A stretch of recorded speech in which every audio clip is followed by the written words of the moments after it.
வெளியே வரமாட்டேன்னாருன்னாங்க.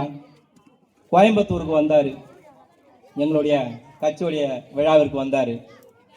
இங்கேருந்து நம்ம கோருக்குப்பேட்டை கேட்டு வரலாம் தான் இருக்கும் அந்த காலேஜ்.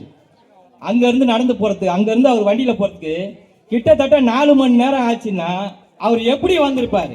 அவர் தான் தளபதி, சாதாரணமாக வரல. ஒன்னே மறாநாள் நம்மளுடைய சின்னையா, சின்னவர் ஐயா உதயநிதி அவர்கள் அதே கோயம்புத்தூருக்கு போகிறாரு. சர்ன்னு மின்னல எங்க அடி டாக்டர் வடிவேலு அந்த மாதிரி ஆளே இல்லாத இடத்துல போய் ரோட் ஷோ பண்ணார். சரி, அவர் சின்ன பிள்ளை ஏதோ பண்ணிட்டார். அப்புறம் மதுரைக்கு போனார் எங்கள் அண்ணன். இங்கேயாச்சு 3-4 மணி நேரம் ஆச்சு. மதுரையிலேருந்து அந்த காலேஜ் போகிறதுக்கு 6 மணி நேரம் ஆச்சு. உடனே பார்த்தார் நம்ம ஐயா, நீ மதுரைக்கு போறியா? நானும் மதுரைக்கு வரேன். போடுறா ஒரு ஃபங்க்ஷனை. யார்? நம்ம முதலமைச்சர் போட்டாங்க.